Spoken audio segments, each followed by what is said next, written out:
The following episode of Dad vs. Daughter was made possible by a contribution from Board and Dice. Hello and welcome to another episode of Dad vs. Daughter. I'm Tim the Dad, and today I'm going to be taking a look at Tiletum.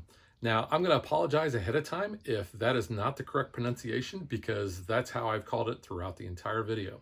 But this is a game from Board and Dice that actually has a board and dice. So, I'm predetermined to really like this game. And if you've been following me on Facebook, you already kind of know that. But what I'm going to do is I'm going to walk you through the setup. I'm going to show you how the game plays out. And then I'm going to tell you what I think. So check it out.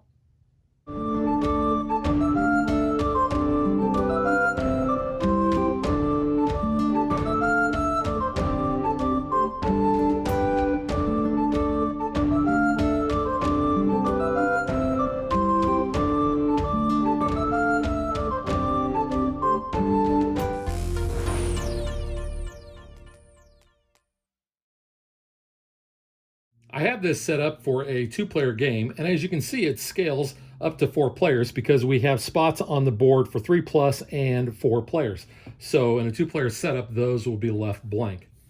We have an action wheel that shows when we pull dice out of a bag, where those dice go, and then how many action points are going to be associated with that. And as you can see, they all will add up to 7. But that action wheel is going to be placed up here on this top part of the board, and you just need to make sure that you have that aligned correctly. It doesn't matter how you start that, and each turn that's going to be rotated 1 spot. I've gone ahead and placed the bonus tiles around the action wheel and on the board. I've shuffled the character tiles and I've placed those in those spots, as well as the contract tiles. Now, we are going to have fairs in the game, and that's going to be part of the end of every round.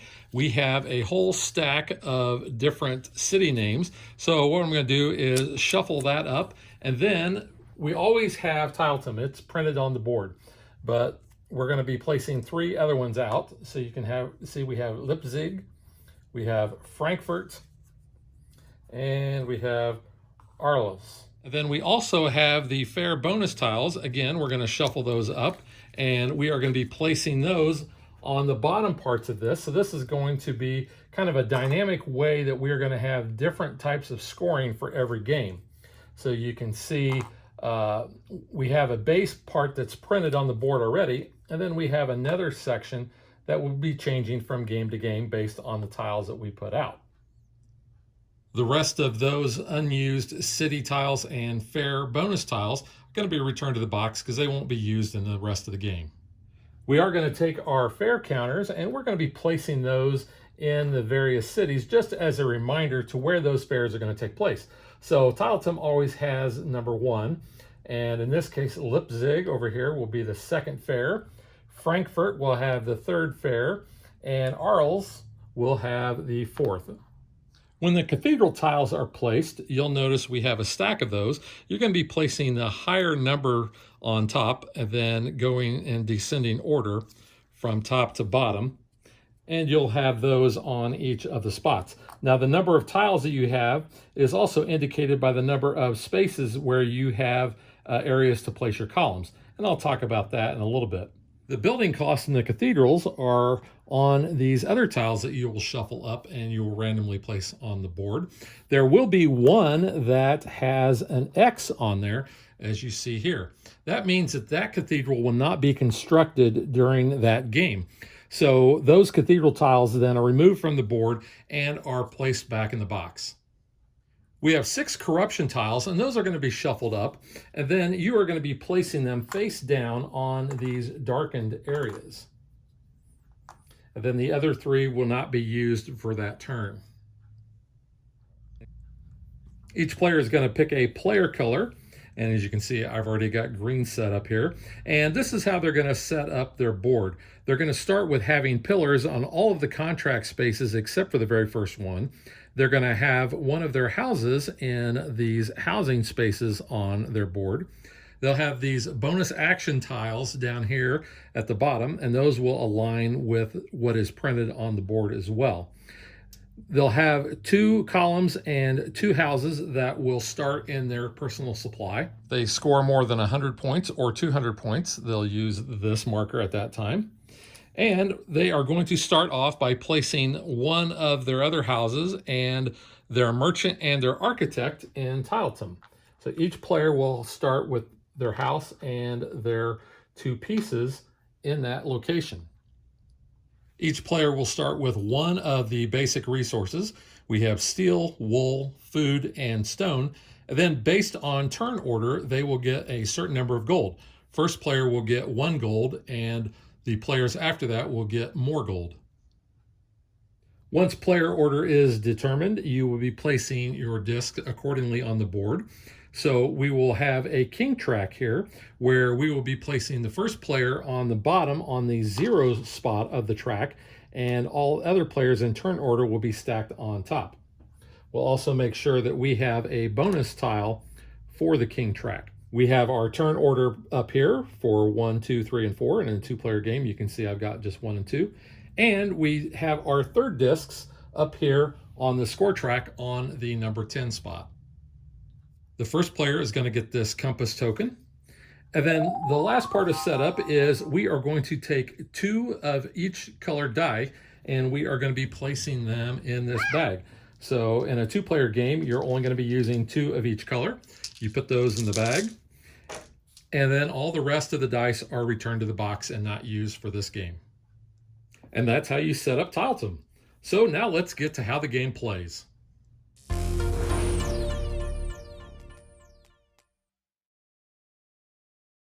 So each round is broken out into a series of phases. The first phase is the preparation phase. So we have 10 dice in our bag. We're going to kind of shuffle those up, and then we're going to draw 8 of those out. And we're going to roll them, and then we are going to be placing those on our action dial. So you can see not all of the dice are going to be coming out of that bag. Once we roll those, then we are going to be placing those according to where they show up on the action dial. So all the 1s will be placed in that spot there. The 2s are going to be here. 3 goes here. 4, 5, and 6. The first thing we're going to do at the start of a round is we are going to flip over this first corruption tile. And this is either going to be showing a 2 with an arrow down, a 1 with an arrow down, or a 0. That corresponds to how many spaces we are either going to essentially move backwards on this king track. Now 0, obviously we would not move, but because this is a -2, we are going to move everybody's tokens 2 spaces to the left. Basically, we're going into the negative point area. And make sure that when you move those markers that you maintain that player order, because whoever is on the bottom wins the ties. The next step of the action phase is the player is going to take one of the dice from the action wheel. Now they get to choose which one they want. And in this case, the player is going to choose this yellow 3. Now what that means is because it's yellow, they are going to be taking a gold resource. And because the pip value is 3, they're going to be taking 3 of those. So they're going to be placing this on their board, which is down at the bottom. It shows where the dice are located. And then they're going to be taking 3 gold and putting that into their personal supply. Now, when they do take a die, before they do that, they have the option, they can spend 2 gold and they can change that die value up 1 or down 1. So if they didn't want that to be a 3, they could have made it either a 2 or a 4. Now, if they had done that, then they would still be getting a gold resource, but they would be getting whatever they changed the pip value to. Also, this die would shift. So let's say that they made this a 4. That die would actually shift over here. And instead of taking this action, which in that case would have been the architect action, they would take the character action over here instead. Now, after they've gathered their resources and they've decided which one of these actions they're going to take, in this case, with the architect action, it will show that they are going to get 4 action points. So they will take 4 of these action tokens, and then they can spend those to do the architect action. And I'm going to step through what each of the actions do. So after that player has spent their action points, then it's going to go in turn order, and the next player would take a die. They would do the same thing, placing that on their board. Then to start the next part of the round, they're going to flip over the next corruption tile. And you can see this is going to move them another 2 spaces negative. So now they're down to -5.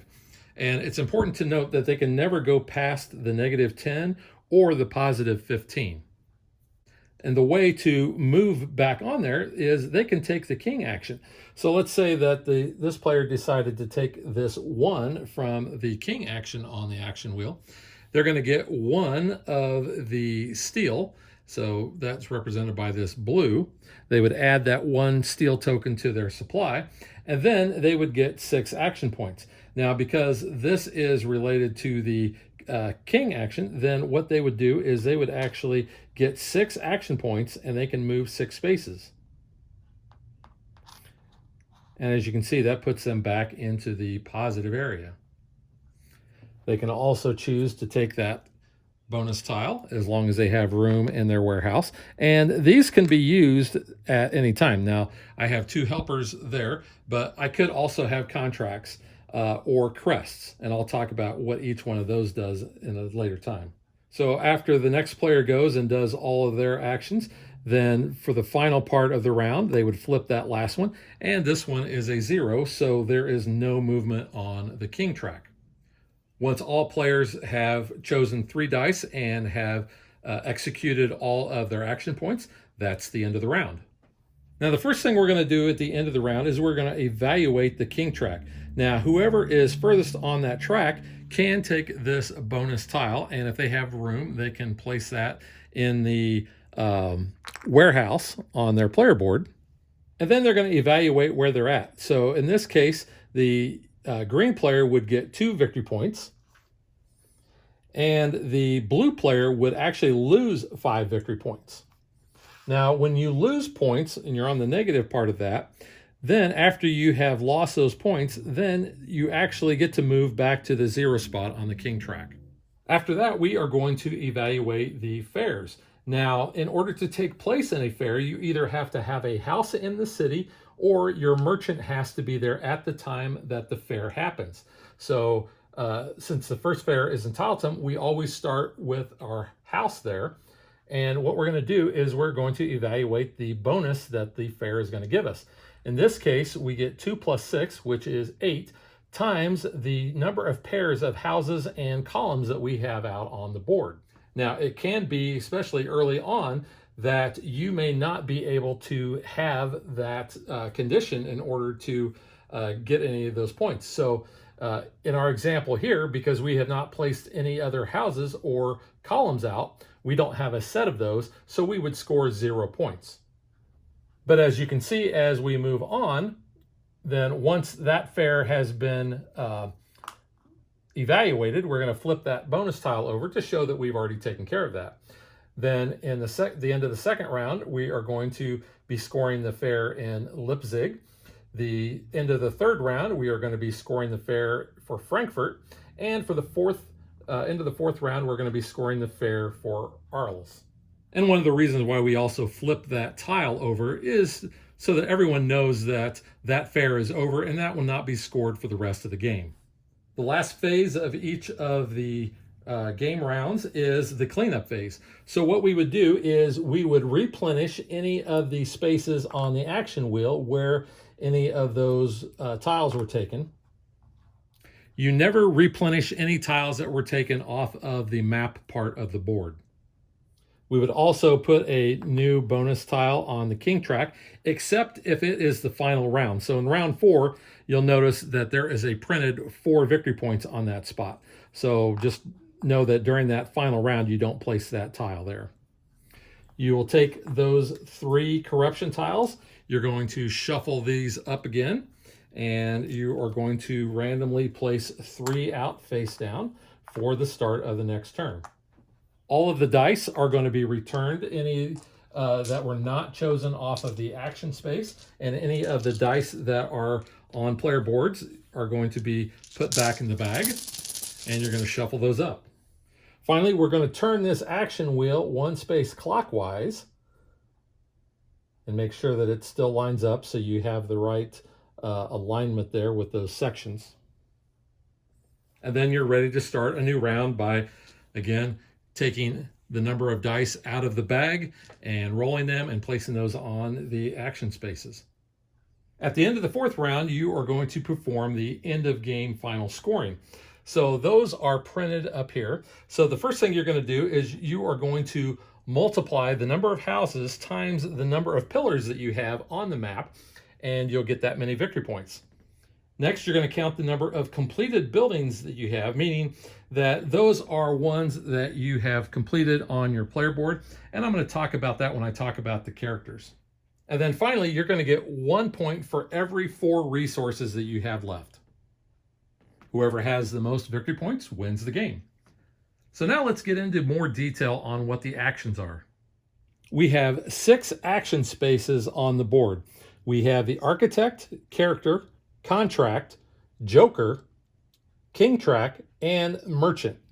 So the Architect is going to allow us to spend action points to move our Architect around the map, build columns, or take bonus tiles from where our Architect is at. Now, when I'm spending action points for the Architect action, I can spend an action point to move either to one of the spaces on the map. So from Tiletum to Paris is only 1, but if I want to go down to Bordeaux, I would have to spend an action point to go there and an action point to go there. I can also spend an action point in order to place one of my columns in one of the available spots. Now, in order to build on that cathedral, you have to have that pillar there, and then you also have to be able to give up this amount of stone. So in this case, you would have to give up 4 stone. You're going to get 6 victory points, and then you're also going to take the topmost cathedral tile, and you can see that this one would also give us an additional 5. So I would be scoring 11 points total. I'm going to be placing that tile next to my board, and that may come into play with various fair scoring depending on which tiles are in play. The last thing I can spend an action point on with my Architect is, let's say I was down in this city, is I can spend 1 in order to take one of the bonus tiles that are there and then place that onto a empty spot in my warehouse. The character action is going to allow us to take character tiles and place them on our warehouse, and then spend those points too in order to get those into the houses on the board. When I take the character action, I can spend a point in order to take any of the tiles that are face up in the display here. You'll notice it's got a 1 next to that. As long as I have room in my warehouse, I can place that character there. This will immediately refill, and if I still have action points and spaces left, then I can take another of those tiles and place them in my warehouse. The other way I'm spending action points with the character action is I can take them from my warehouse and then I can place them in any one of my open buildings. Now, the rule is that you can only have 1 person of a type in a building. So if I place this character in that building, I can't place that same character in any of the other buildings on my player board. Now, also, if I place it in one of the buildings that has more than 1 story, then I have to pay additional costs. So if I want to place a character in the second level of that, you'll notice that it's going to cost 2 action points. Normally on the first level, it's going to cost 1. And in this one building that has 3 stories, I would actually have to pay 3 action points. Now, let's say that I also had this character, then I cannot place that character in the same house as that because it doesn't match. Also, you do have 1 character in your first house here that is already pre-printed on your board. So I could place that character there. Again, I would have to take it from the offering to my warehouse onto my board. So an action point to take it, and then an action point to place it. You can also spend an action point to basically flush this entire row if you don't like any of these. Then it says basically to take all the tiles, shuffle them together, and then place 5 new ones out.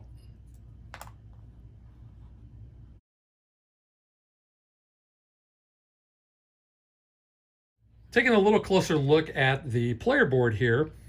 So whenever we place one of these characters in a building, you'll see that we are going to get a bonus. So when I place this character, he's going to give me 1 stone whenever I place him in that building. This character here will give me 2 food. Now, all of the versions of this specific character is going to give me a bonus of what this icon is below here. In this case, it is for the character action. So when I have completed a house, and once I have placed a crest down here in the bottom, and you'll see that crests require the cost of food, and they're going to also give you a bonus. So let's say I had this crest in my warehouse, and I paid 3 food, then I would be able to get this bonus. In this case, I'd get 2 resources of my choosing. Once I have my house filled, then I can remove the house that's at the top, and I place that in my supply.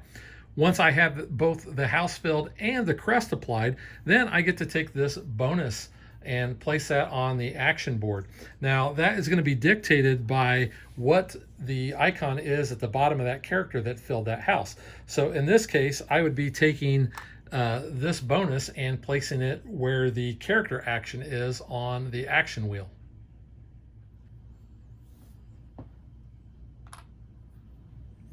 Now, whenever I take that character action, instead of getting what is printed on the board, I'm going to get what's printed plus whatever this is. So it's either going to be a +1, 2, or 3, depending on which house that I filled on my player board.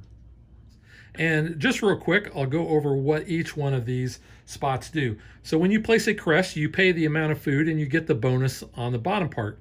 So in this case, since this already has a permanent resident in the house, you pay 2 food, you get 5 victory points. Here you pay 3 food, you get any 2 goods of your choice. Pay 4 food, and you get to move your architect to any spot on the board. Pay 5 food, and you get to move your merchant to any spot on the board. Pay 6 food, and you get to move, or you get to place one of your pillars on any open space on the board. And pay 6 food here, and you get to place one of your houses from your supply to any open space on the board. You'll notice at the top of each of the areas, it shows basically what you're going to do here. It shows, have you completed your house? You have the check mark there. If you put your crest down there, then you get to place your bonus tile. So you'll see that it has the building check mark, the crest, and a +3. So I take that +3 and place that on the action board with the appropriate area based on whatever that character was that filled that building. The contract action allows us to take contracts from the board and place those in our warehouse. The contract action is going to allow me to take one of these contract tiles from the offering. And you can see it has the action point cost printed at the bottom. So 1, 2, and 3. And when I take these do not refill until the end of my turn. So let's say I have 3 action points for taking that contract action. I could actually take this because it only costs 2, and I would place that in my warehouse. And I could also take this one and place it in my warehouse. And then at the end of the turn, these are all going to slide down, and then we refill. So the more expensive ones just got cheaper. The other thing you can do with contract action points is you can actually exchange goods for something else. So let's say I decided I wanted to exchange a stone for a food, then I could take another food from the bank and put that in my supply. Now, when you do this the first time on your turn, you actually get another supply or another resource. So basically, the first time you do it, you trade in 1 resource, you get 2. Now, when it comes time to fulfilling the contracts, you can see you can do this as a free action. I would have to give up 7 steel, and I'm going to get 11 victory points and an action point for the king track. Now, not all contracts have these, and some of these are all different as far as what you're able to do. But when you complete this, then you're going to put it on the leftmost free space on your player board. Now, when I complete another contract, then that is going to start freeing up these columns, and I can start putting those into my supply so that I have those available to place out on the board. You'll also notice that the first one doesn't give any extra bonus points, but from there on out it does. So you get 1, 2, 4, 7, and 12 if you complete all those. The Joker action allows us to do any other action that we want. Now, when we take the die from that area, we still get the resources of that matching die. But then we would get to pick which one of the other areas on the board that we want to perform. We still only get the action points that the Joker provides, and in this case would only be 2, but we could select any of the other 5 actions. Now, you can't split those action points up between 2 different actions. You have to use them on the same action. So let's say I took the Joker action and I wanted to do the Architect, then all of the action points that I have go just to doing the Architect. The King track is going to allow us to use those action points to move spaces on the King track. The Merchant action allows us to move our merchant around the map, place one of our houses in a city, and or take one of the bonus tiles that exists in that city. The Merchant action is very similar to the Architect in that you are going to be able to spend action points in order to move your merchant into other cities, and you can also spend them in order to place one of your available house markers. Now, you'll notice in Paris, they only have 1 space available, and it's only in a 4-player game. So I may want to move over here to Troyes and place in that open spot there. In addition, if there was a bonus tile there, I could spend an action point in order to take that bonus tile. Now, in addition to taking and spending your action points to do things, you also have tasks. Now, tasks do not require action points, so it's just a matter of being able to do things.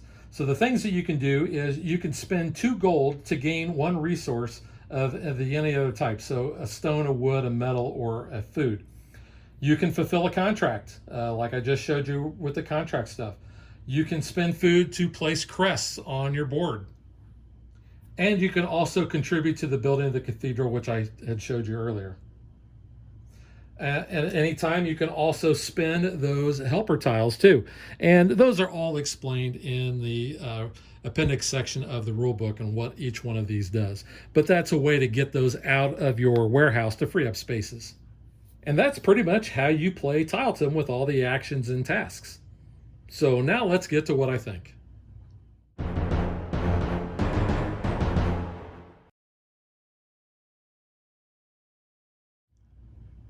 If you followed me on Facebook with my plays of this, then you know that I feel like this is the best new game that I've played so far this year. I don't know, this game seems to have all of it. You've kind of got that very Euro feel where you're moving around the map, you're placing buildings out, you're placing pillars, you're helping build onto the cathedrals. And I think this scales really well because, like I said, you've got areas here where, you know, this is only available in a 4-player game. This is only there for a 3-player game. And they've got that set up. One of the things I don't think I mentioned is some of the places that you place, they will have bonus actions that you have that you can take, or you can gain victory points.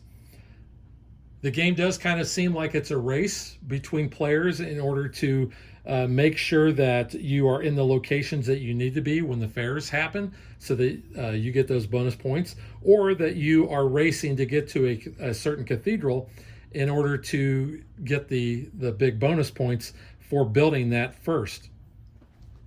Such as this one over here, which is going to give you 8 points just for taking the top one, but you also get 6 points whenever you build that, or excuse me, you get 12 points whenever you build that one. So that would be 20 points, and that's a big swing because the only other token there is a 4 point. So then the second place player is only going to get 16. So I've really enjoyed that about the game. I like all the variable aspects of it.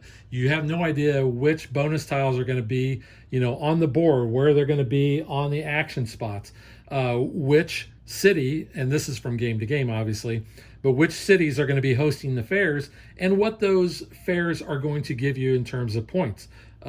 There's a huge stack of the cities and the fair bonuses. So a lot of different combinations that you're going to have with that.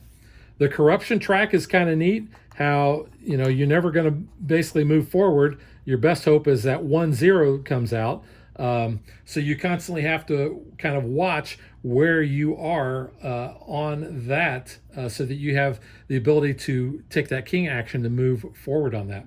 And not sure if I mentioned that before, but whoever is furthest on the track at the end of the round, that is going to determine player order.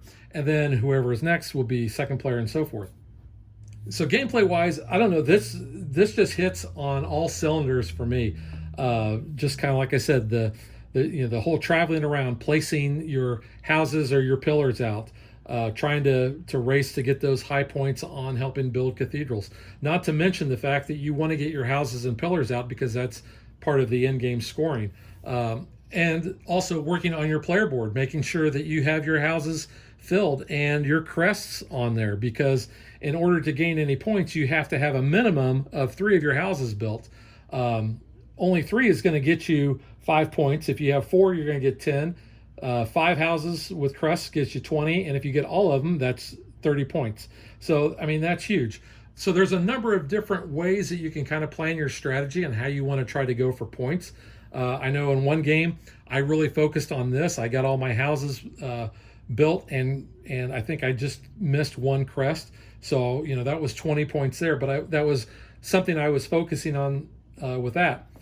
Another strategy is to focus on getting, all your houses and your pillars out. And in order to get your pillars and houses, you basically have to, complete the contracts, which that's another aspect I really like, and get your houses filled. And the rules on filling your house, making sure that you only have the same type of person in that house, I think is really good too, because that creates tension in trying to make sure that you get the right characters when you need to, especially when you're trying to get 3 of the same kind. Filling the single story houses is not that big of a deal, and the 2-story is not that big either, but you may need a turn where you can grab all the ones that you need. Also, not knowing how the dice are going to come out really plays a huge impact on what resources you're going to have. So are you going to have the resources to fulfill those contracts? Are you going to have enough food in order to place those crests out?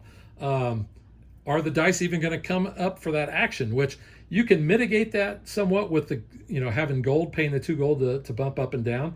And I do like the fact that the rule book does point out that you can bump a 6 to a 1 or a 1 to a 6, which can be huge. And that depends on, do you need more action points this turn or do you need more resources? So a lot of decisions really come into play. While the game is not difficult, there is a lot going on and a lot of different ways that you can kind of go about your gameplay. So I don't know that there's any one specific thing, oh, you've got to definitely do this. There's a lot of things. So I think as you're playing the game, try things out, see what works, find the strategies that work best to your playing style. But there's a lot of things I think that you can kind of tailor to your own playing. You've got a ton of different tiles for the characters. You still got a bunch for the contracts. You still have a lot for the bonus tiles. So you never know really what's going to be coming out, from game to game. So a lot of different replayability there, I think. So let's talk components. Component-wise, I think these are fine. They're nice wooden pieces. These are like the pillars that we have in another board and dice game called Tekhenu. Please check that out on the board or on the channel, because that is another board and dice game that I really like a lot. I think the cardboard is nice and thick. The art on the character tiles, and actually all the tiles, and even the board itself, I think is fine. I love the overall look of the board, how this looks like it's a map, because you can kind of see the rolled up edges there. This looks like a big book. You can see the pages, and you got the ribbon up top.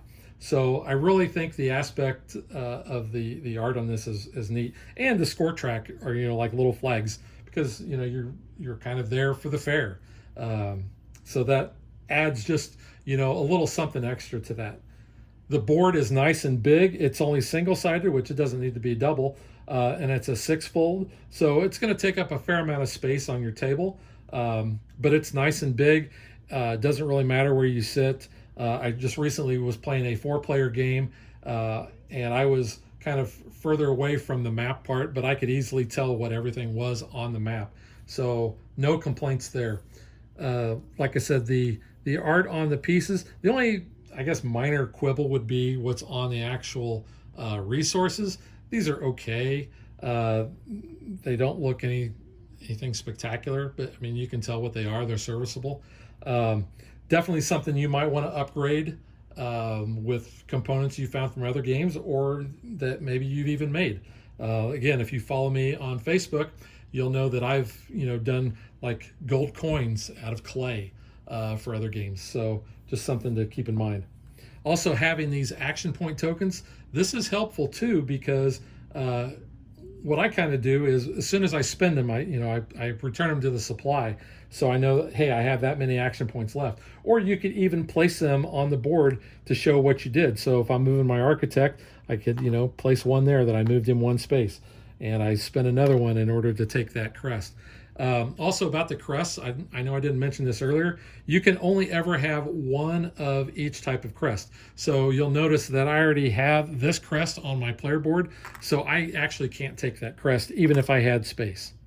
The dice are okay. One person pointed out in our game last night, they actually like the muted colors because the primary colors are used for players. And since these are muted, you don't have any confusion. The blue is a very different shade of blue.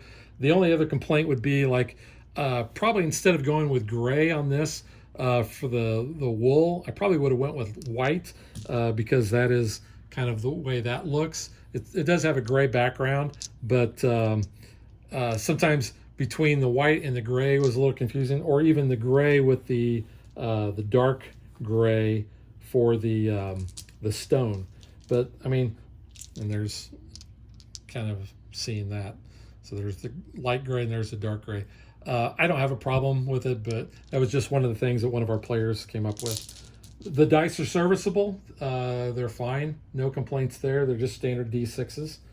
But the other thing that about customization too is that you have these tiles that you can place out on that action space in order to create a different order if you wanted.